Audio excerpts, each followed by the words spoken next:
O, ganito sunod. Tuturuan muna kita mag-start Apa, start. ng makina. Baka mamaya marunong kang mag-drive, hindi marunong mag-start ng makina. Sa lagay na to, umaandar yung makina ng sasakyan. Apa.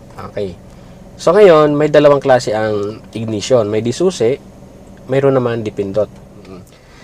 So, ang pagpatay ng engine is counterclockwise pa ganun. Papagayon ha. Oo.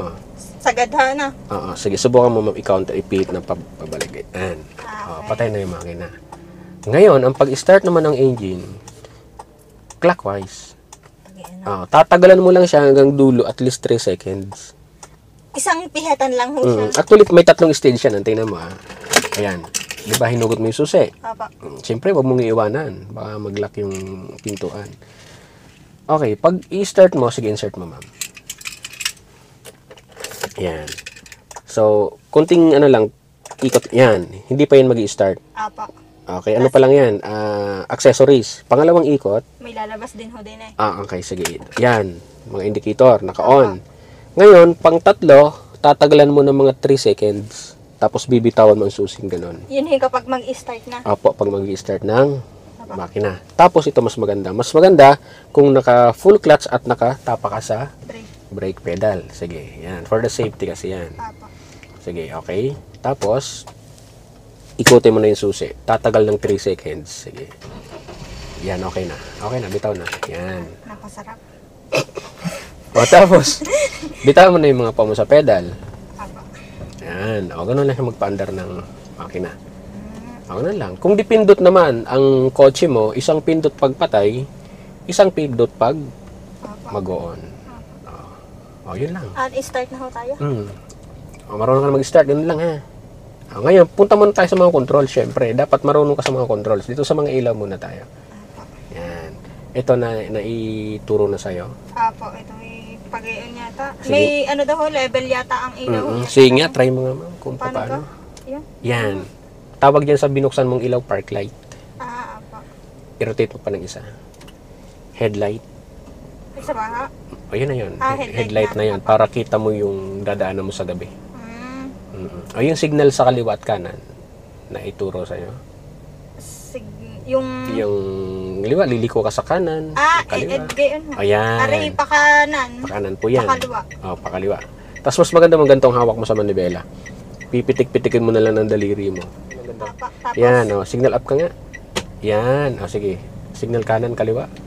Limitin mo yung daliri mo. Yan. Kasi habang nagdadrive ka, dapat nakahawak ka sa manibela. apo. Ganun. Tapos ang pagpatay niyan, hindi gigitna mo lang ulit. Pabalik mo sa pinanggalingan niya. Hindi, yan. Okay. Sobra. Okay. Yan. Okay na. Balik mo ulit. Dapat mawawala yung indicator. Aray yata ho yun ha. Ito ga ho yun? Sa ilaw yan. Sa ilaw. Pagpatay ng ilaw yan. Yung signal, taas mo ng konti. Konti lang. Yan. Okay na. Tapos ito naman yung sa wiper yung sinasabi mo. Yan. Kung gusto mong gamitin yung wiper, dapat may tubig kasi hindi umuulan eh. Pipisilin mo nang papunta sa'yo. Yan. May punas na siya. Pag binitawan mo siya, hindi mag-o-off yan. Okay. Sa handling naman ng steering wheel, hawakan ng 9 o'clock, 3 o'clock. Yan. So, pasusubukan ko sa'yo mag full turn sa kaliwa. Uubusin mo yung ikot. Para makabisado mo yung pag-turn. Sige. Kasi gagawin mo yun mamaya eh. Sige. Ikutin mo siya. Ito ha. Full, sagad. Yan. Ikot. Titigil yan pag yan, sagad na yan. Naka-full. Ito kasi yung madalas na ginagawa pag didiko. Ngayon, mag-full ka naman sa kanan. Yan. Full ka naman sa kanan. Sige. Tama yan. Marunong ka na magpihit ng manibela. Tama yan. Ang tawag dyan, hand over hand. Tagal. Okay lang yan. Kasi naggaling ka ng sagad sa kaliwa eh. Yan. Tigil na siya. Ngayon ma'am, di ba nagpo-full ka ng steering wheel? Yung front wheel ng sasakyan natin, nakakasagad din yan. So it means, pag pinaabante mo to, dito papunta sa kanan yung sasakyan mo. So kailangan marunong ka din magpantay ng front wheel para pagka gusto mong diretso ang takbo mo. So itong space na to na malaki sa manibela. Yan. Galing ng pagkakasagad, 2 beses mo siyang ibabalik dito sa ibabaw. Itong space na malaki ha. Sige, subukan mo nga. Pagayon ha. So isa na yon. Isa pang ikot. Bali, 2 siya. Ito, ibabaw. Isa ibabaw. Ilalagay mo to sa ibabaw. Yan. Ito. Kasi once na lumiko ka, Pagkatapos mo lumiko, kailangan mo itong maibalik din ng dalawa para dire-diretso ka sa pinaglikuan mo. So, let's say, lumiko ka sa kaliwa. Isagad mo ng kaliwa. Sige, isagad mo ng kaliwa. Dito sa kaliwa, sa left. Dito, pupunta dito. Yan, isagad mo. Kunwari, diyan ka lumiko, no? Sige, Apo. sasagad mo siya. Yan, ngayon, once na nakaliko ka na, kailangan mo ito ibalik Apo, ng dalawa. dalawa. Sige, subukan mo. 1 and 2. Yan, ganun ang gagawin. No? So, every time na lumiliko, na isinasagad yung manibela, ha? Yung busina natin nandito sa gitna, subukan mo nga. Yun. Tama yun, isa or dalawa lang. Ha? Dito na tayo sa dashboard. Ito yung speedometer natin. Yung sinasabi mo kanina, yung tachometer. Yan. Ang speedometer natin, diyan mo makikita ang Ang takbo po. takbo mo. Sa tachometer, anong makikita mo dyan? Para saan? Hindi ko nga ho alam rin, nakalimutan ko na. Okay. So ngayon, alam mo yung gas pedal. Areho. So, ipapapress ko sa'yo ng konting-konti lang. Tapos tignan mo doon kung saan umabot ng number. No? Bibitawan mo kaagad, ha? Sige, konting ko na lang. Bitaw na. Saan umabot? 6. 6. Okay. May nakasulat na number sa gitna. Times ilan? 6,000. Okay, so bali 6,000 RPM ang nangyari. Yan. Ngayon, may ideal na pagpipress ng gas pedal. Kasi, dyan sa mga number na yan, nakita mo yung number 2. Apo. So, it means 2,000 RPM. Apo. Dapat maglalaro lang yan sa 2,000 to 2.5. Yung hindi siya nalagpas ng 3,000 RPM. Kasi once na pinaabot mo yun ng 6,000 RPM, pakinig mo yung makina. Ano nangyari nung tinapakan mo yung clutch? Yung gas. Umugong ng malakas, no? Pag tumatakbo na ang kotse, kapag nag-match yan, yung speed mo doon sa RPM, ang takbo ng 2,000 to 2.5 RPM, pwede nang tumakbo siya ng 80 and 100. Ganun na siya katulin, ano? Kaya hindi pinapaabot ang pagpe-press ng gas pedal sa katulad ng 6,000 RPM. Ngayon, subukan mo, ma'am, na i-press siya ng konting-konti lang na hindi lumalagpas sa 3,000 na. Sige, subukan mo nga. Konting-konti lang. Yan. Ganun na. Kasi once na tumatakbo ka na, kailangan continuous ang pagpe-press ng na hindi siya lumalagpas ng 3, ha? Mga time kalipad. Oo. Mga doon. Mga balita mo. So, ganun lang naman siya ni pinipress, ha? Apo. May gusto kayo itanong dyan? Wala naman? Wala naman ho. Okay. So, ngayon punta tayo sa pedal. Doon. Subukan mo nga i-press yung clutch. Yung flooring, yan. Basta't magpe-press ka ng clutch, okay lang na mabilis. Apo. Pag bibitawan siya, Dahan-dahan. yes, doon na mangyari yung gradual na pagbibitaw. Okay, subukan mo nga, ma'am, na i-release ng dahan-dahan. Mabilis yan. Ulit na mga. Ganun. Mabilis pa rin yan. Dahan-dahan pa lang. Mas kailangan gradual. Mabilis pa rin yan. Mabilis pa rin. Mas dahan-dahanin mo pa. Sige. Yan, medyo konti pang dahan-dahan. Sige, balik mo ulit. Kasi mamaya, pag pinapatakbo, yan, ganyan magre-release ng clutch. Kasi pag medyo mabilis yung pag-release mo ng clutch, alam mo kung ano mangyayari sa makina? Mamamatay. Laging mamamatayin ka ng makina. Okay? So, ganun lang ang footwork dyan. Diyan naman sa brake pedal, nakaposisyon yung kanang paa mo. Yan. Dapat dito lang. Yun. Ganyan ang footwork. Sideways ang footwork. Ganun. Subukan mo nga ganito. Sideways. Okay. Yan. Mag-switch dapat. Yan. Ganun. Na. Tapos, ipagpalagay mo, ma'am, na ang brake pedal at gas pedal napaka-sensitive. Kailangan konting dampi lang sa brake. Kasi pag napalakas yung dampi dyan, biglang sudden stop, baka banggain ka sa likod. Yan. Tapos, ganun din sa gas, ha. Konting, lang, may constant pressure lang. Kaya sa motor, yes, kaya may, doon, may gauge ka sa, marunong ka ng motor. Hindi ho, mag-bike lang. Okay, sige. Ganun ang mangyayari dyan. Sa gear naman, punta tayo dito sa gear, sa cambio. Ayan. Ipapakita ko sa iyo ang shifting nito para hindi ka mamali sa paglilipat-lipat ng gear. So, ganito, no? Ipapapress ko muna sa iyo ang clutch pedal. Huwag mo munang bibitawan. Sige pa. Para maigalaw ko siya ng maayos. Sige, Pag medyo nangangawit, sasabihin mo sa akin. Para sige, maibalik ko sa neutral, ha? Sige nga, press mo muna yung clutch hanggang sa dulo. Huwag mong bitawan, ha? Ito yung neutral. Yan. Gumagalaw siya ng sideways, ng left and right. Okay. Yan. Nasa gitna. Tapos dapat, dapat bumabalik yan ng gitna. Kahit hindi mo siya ibalik ng gitna, kusa siyang bumabalik. Apa. Neutral yan. Ngayon ang first gear, kung titignan mo sa guide, from gitna, dadali mo pa kaliwa, tapos pataas, ganun. First gear, laging papunta sa may legs mo dyan, pakaliwa, tapos taas. Yan, huwag mong bitawan yung clutch. So, ang second gear, may dalawang option ka sa paglipat ng papuntang second gear. Apa. Unang option, pwede mo siyang idiretso hatak ng pababa. Yan, second gear na yan. Or pwede naman, ibalik ulit ng first gear. Pwede naman na, kusa kasi siyang bumabalik ng gitna eh. Ayan. Pag bumalik ng gitna, First gear ulit. dadali mo ulit pa kaliwa, then baba. Apa. Second gear. Second gear. Dalawang option mo pag magsi-second gear ka. Apa. Basta ang first gear laging ganun din, pakaliwa, tapos taas. Okay? Pag magsi-second gear ka, pwedeng idiretso mo na. Testing nga. Pwede yun, ha? Sige. First gear yan. Tapos, Yan, second gear yun. Tama yun. aray, 3. 3 yan.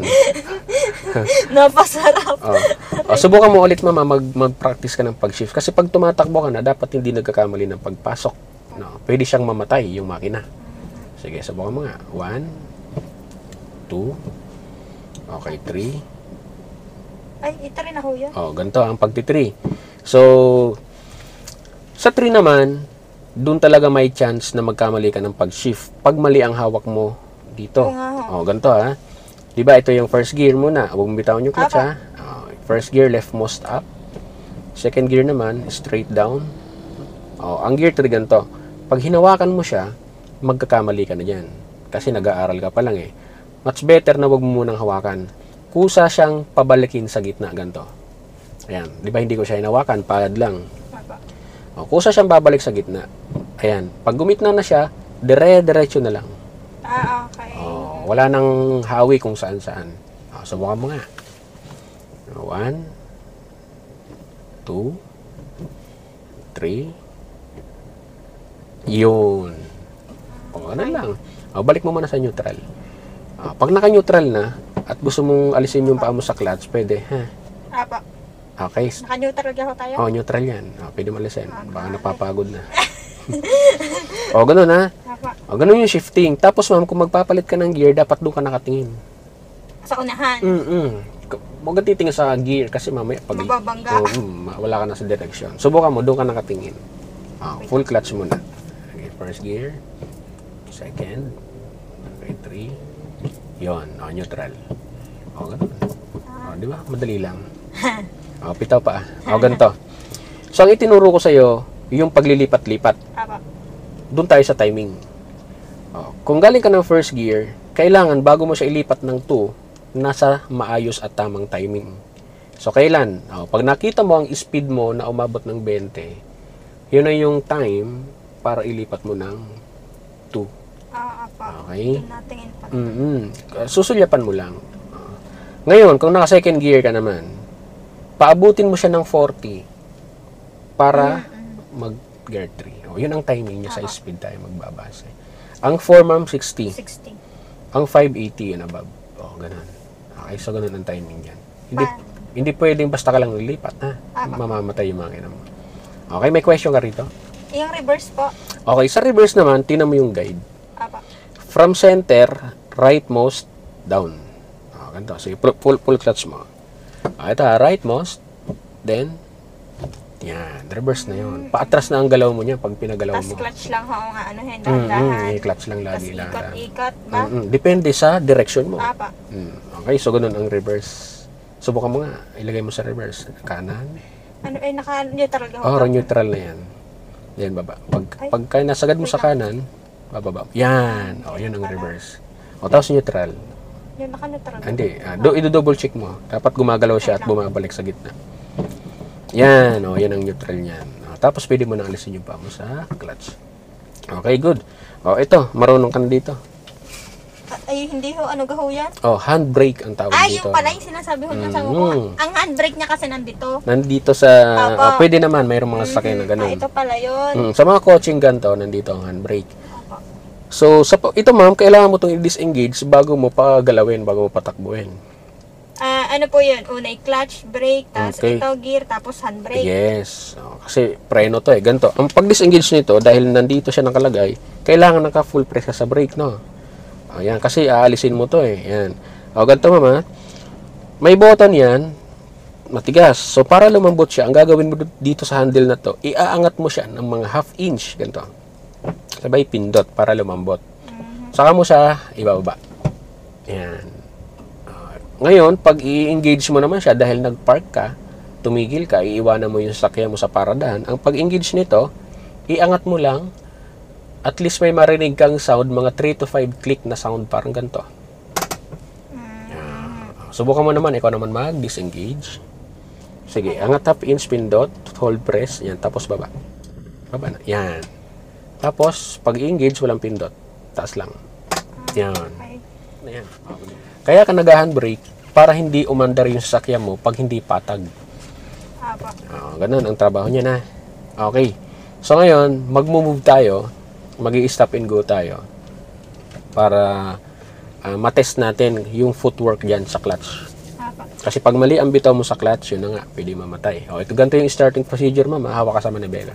Ngayon, entry hindi matigas, hindi rin nanggigigil. Yung relax lang. Clutch and brake muna. Yan. Okay. Ngayon, ilalagay mo ng first gear. Okay. Di-disengage mo ang handbrake. Ay, pag Baba. Yan. Okay. So, ganito ulit naman ang gagawin mo. Di ba ready to move ka na?